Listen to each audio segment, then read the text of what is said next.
Аса қамқор, ерекше мейірімді Алланың атымен бастаймын. Ассаламағалейкум, арқалағайын, бүгінгі мереке қуаныштарыңыз құтты болсын. Қош келіпсіз қонақтар жайнаған ел, қазығарда қазанында қайнаған ел. Қолың түйесін, шаңырағым ырысты болсын деп байлаған ел. Бүгінгі қуаныш жұғысты болсын, тойымыз той қыласын деп шаңырақтың егелеріне ду-қол шапалақпен қошемет көрсетейік ағайын. Мына қазақта айтады ғой, ер жігіттің астындағы аты жақсы болса бір бақыт, алған жары жақсы болса мың бақыт дейді. Қолыңызға отырып жатқан мың бақытыңыз құтты болсын деп, жұмақтың құрметіне қошеметтеріңізді ұрайық ағайын. Ал енді кезекте Нәзира ханым. Бұл әулетті таниды әлем деші, үлкенге де кішіге де сәлем деші, албан елінің қыздары қандай болатынын, Найман еліне дәлелдеші деп, бір қадам алға шығып, барша қонақтарға бір сәлеміңізді салып қойыңыздар. Осы қаншама жігіттер жүр, көкірегін қағып жүр. Мен еркекпін деп жүріп, өзінің аз ғана нәпсісінің жетегінде жүр. Мінекей, нәпсінің жетегіне ермей, осындай дастарханда барынан, адалынан жасаған сіздерге мың алғыс. Алланың нұры жаусын.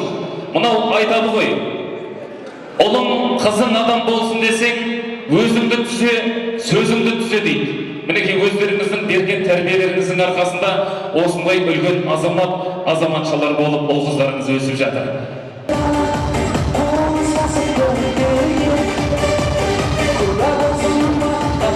Қыз деген жақсы ғой. Күндердің күнінде бір жігіттің 6 қызы бар екен. 6 қызы бар екен. 7-шісіне әйелі жүкті болыпты. Содан жаңағы жігіт Құдайдан тілеп жатады екен күніге.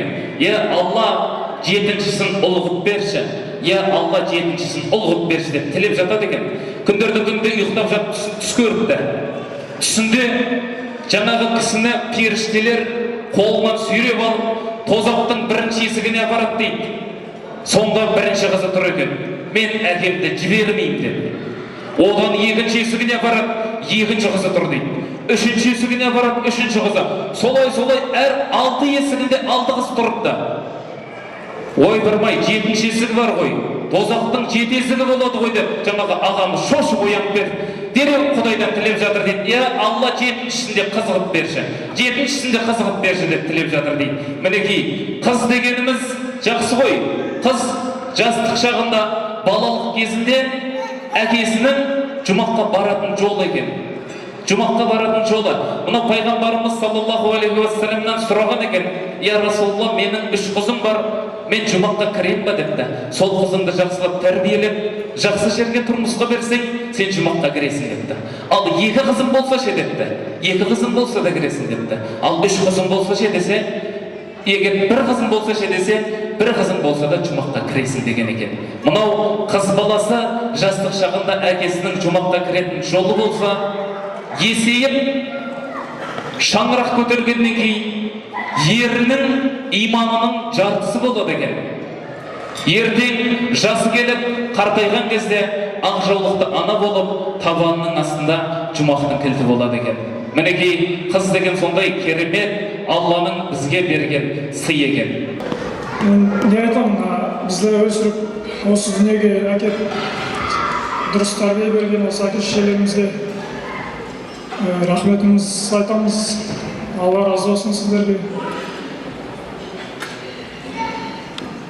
Осындай әке-шешеміз барына бақыттымыз біз. Осы мақтаныстан осындай әке-шешеміз бар.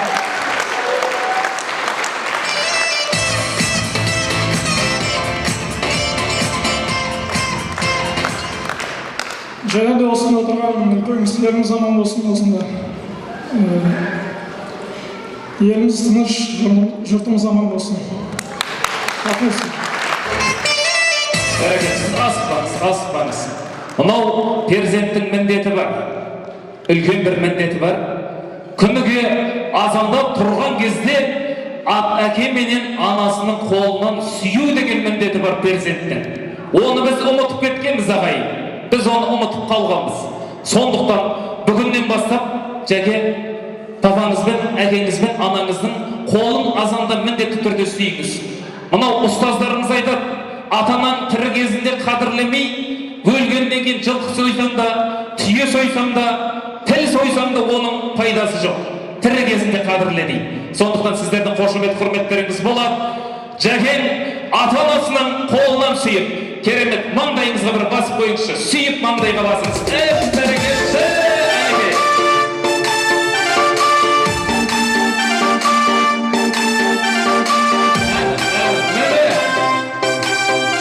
Мінекей қыз өсіріп берген анасына бір қошемет.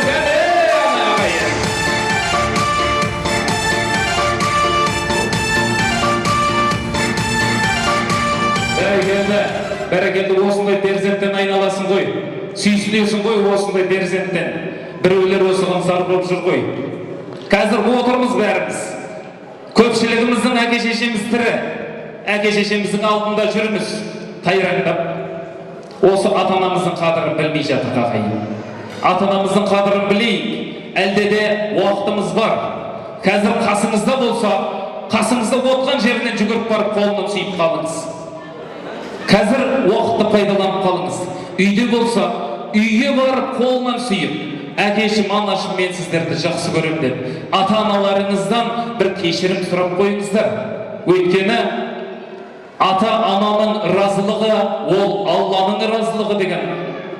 Сондықтан Алланың разылығын аңсап жүрсеңіздер, іздеп жүрсеңіздер, ата-аналарыңызға қызмет жасаңыздар.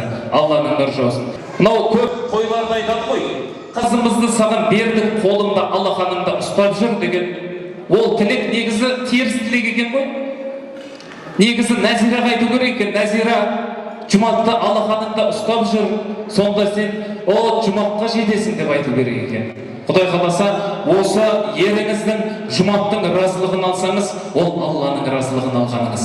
Құдай қаласа, жұматтың разылығын алу үшін сіз жұматтың ата-анасының разылығын алуыңыз керек.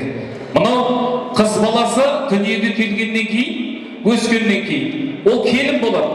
Келін деген ұғым ол үлкен мектеп екен, бір үлкен мектеп екен. Бұл мектепті әрбір қыз баласы өту керек екен. Сол мектептің ішінде директоры мен завучы бар. Директоры біздің Құмар әкеміз болса, мектебіміздің завучы Назигүл анамыз. Мынау ана деген ұғым, ол үлкен ұғым ғой, білесіздер. Баршамыз анамызды жақсы көреміз. Құдай қаласа, Назира, Назигүл анаңызды, өз анаңызды қалай жақсы көрсеңіз, дәл солай жақсы көріңіз.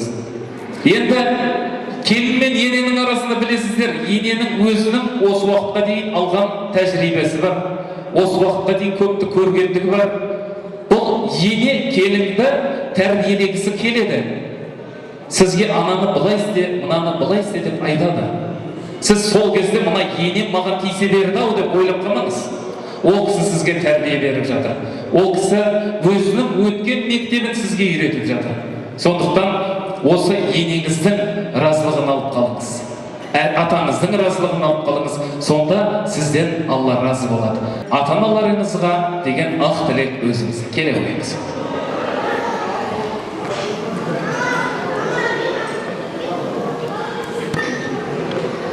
Осы бір өмірді сезініп, танып білуге мүмкіндік берген, жарық сәуле сыйлаған ата-аналарымызға мыңда бір алғыс айтамын. Келін енең қолынан сүйін деп жатыр. Не деген қошемет, не деген құрмет, ой бұрмай. Кімнің келіні қолынан сүйді осы уақытта дейін айтыңызшы. Міне тең-теңімен, тезек қабымен деген қазақта. Сондықтан да мінекей өзіне теңін тауып, керемет өскен өнген тәрбиелі әулеттен жақсы келін алыпсыздар. Құтты болсын дағы да келіндеріңіз.